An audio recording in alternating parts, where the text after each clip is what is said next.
Hi, how are you? Uh, we are in for a treat. Today's lesson will be on section 4-2, writing equations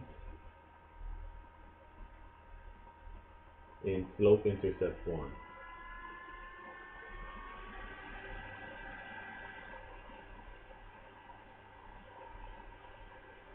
All right, so let's talk about the slope-intercept form. Now, slope-intercept form is y equals mx plus b. It is also known as, aka, the y-intercept form.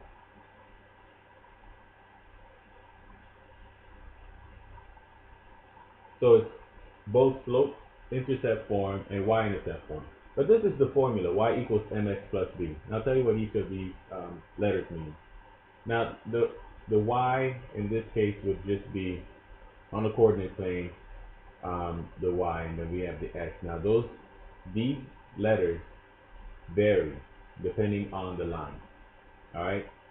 Um, n n is considered slope. All right. So that you understand what slope is. Slope is can be rise over run, and this is on a coordinate plane, rise over run, where we count the units going up and then count the units going either left or right, up or down first, and then left or right. And then we have the changes of the y over the changes of the x, and this is what rise over run. So x, remember, is the horizontal. And let's draw this out right here. Here's my coordinate plane, and here's our x, which is the horizontal, so it goes left to right. And then we have our y, which is vertical, which is up and down. So the changes of the y, so the number of units up or down, and changes of the x is the number of units left to right. So triangle means change, if you don't know, changes. We can also say that it is the changes of the dependent variable.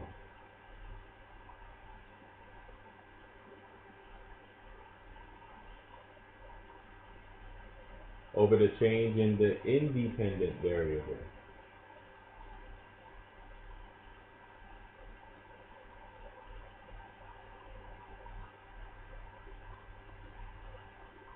Alright, so just know that y is considered dependent, which is equal to, whatever the equation is equal to would be y, and what's independent would be x. So that's the input, stuff that we put in. So x is the input and y is the output.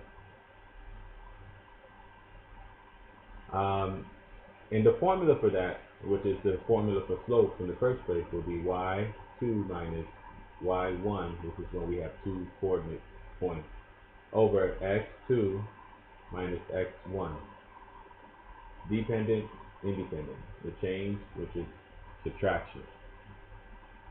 Alright, so that is slope. Now, the next one would be the y-intercept. And let's put it right here. Y-intercept. Alright, the y-intercept. On the coordinate plane, if I were to draw a line, wherever that line touches the y-axis, with the y-axis, the line touches it at this point. So let's say that the point is 3. The y-intercept for this one is 3 for this particular line. Alright, so that's all the y-intercept is, just where the line touches the y-axis. You can notice that on the x, it does have a point where it does touch the x-axis. But since we're dealing with the slope-intercept form, or we can also call it the y-intercept form, we're only getting these two information from this formula itself. Now let's look at an example problem so we can get to why we're doing section 4-2. So by the end of this section, you should be able to write an equation in slope-intercept form so we're going to write an equation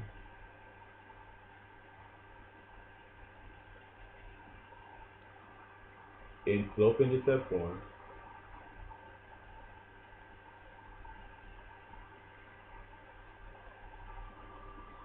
of a line that passes through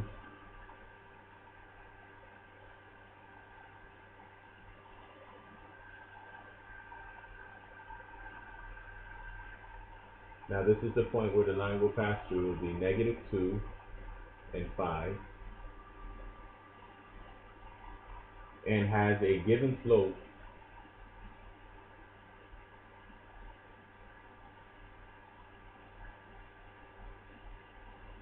of 3. Alright, so here's our point, here's our slope. Now we're just going to write an equation of a line that passes through it. And we're going to write it in slope-intercept form. So very important that you know what form we're going to be writing in, because there are many different forms. Step number 1. So step 1 in writing in slope-intercept form for the two information that is given is to find the y-intercept.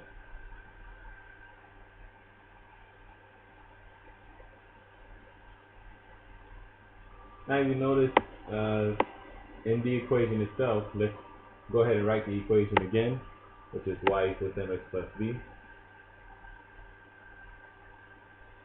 Remember, b is our y-intercept, and this is where we will put our point, or wherever the line touches the y-axis. This is where, right here at this point.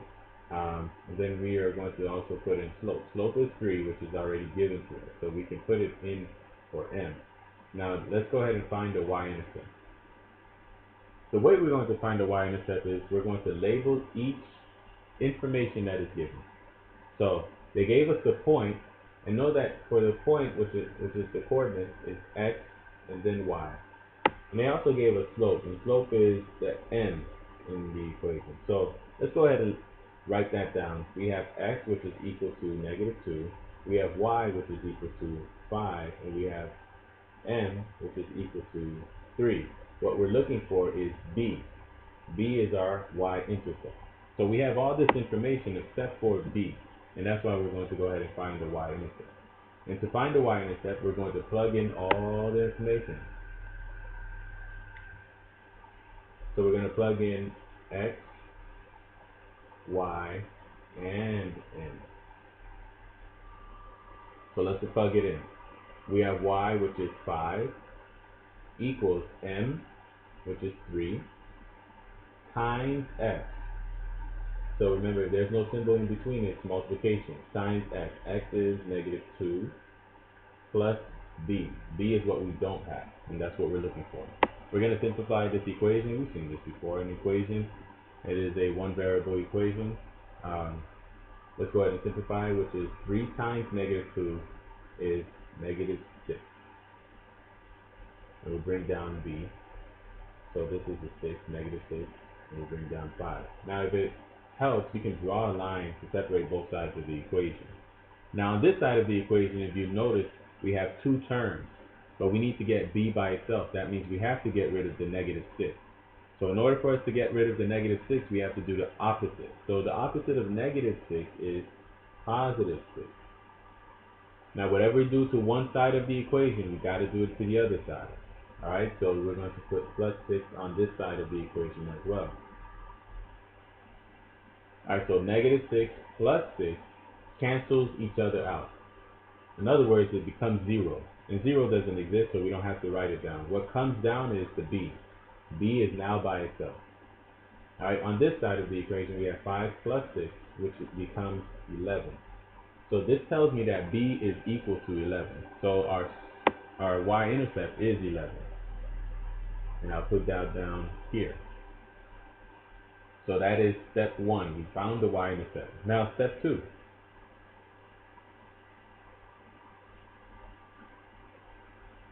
I'll put it over here. What we're going to do is write the equation in slope-intercept form.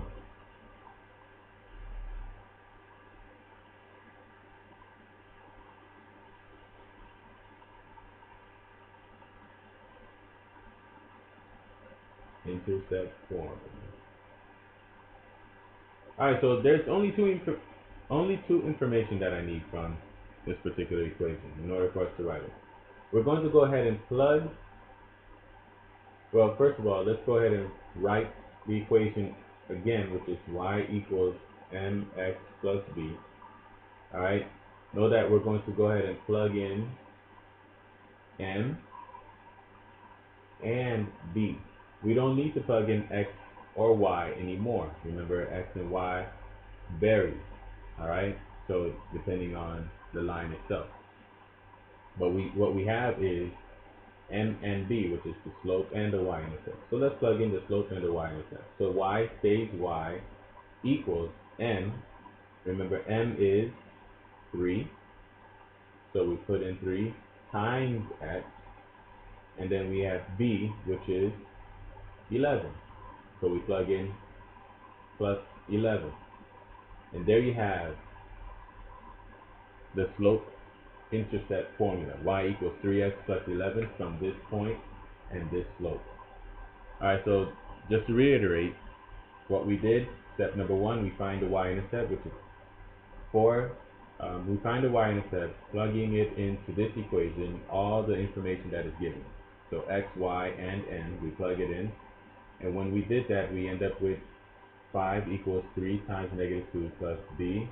Simplify 3 times negative 2, which is negative 6. Got rid of the negative 6 by doing the opposite of it, which is positive 6. And we came up with the y-intercept form, or y-intercept, which is b equals 11.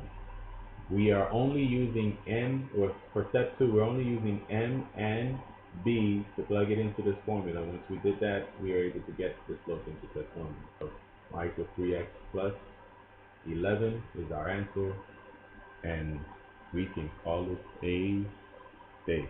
Actually, I would love for you guys to try an equation.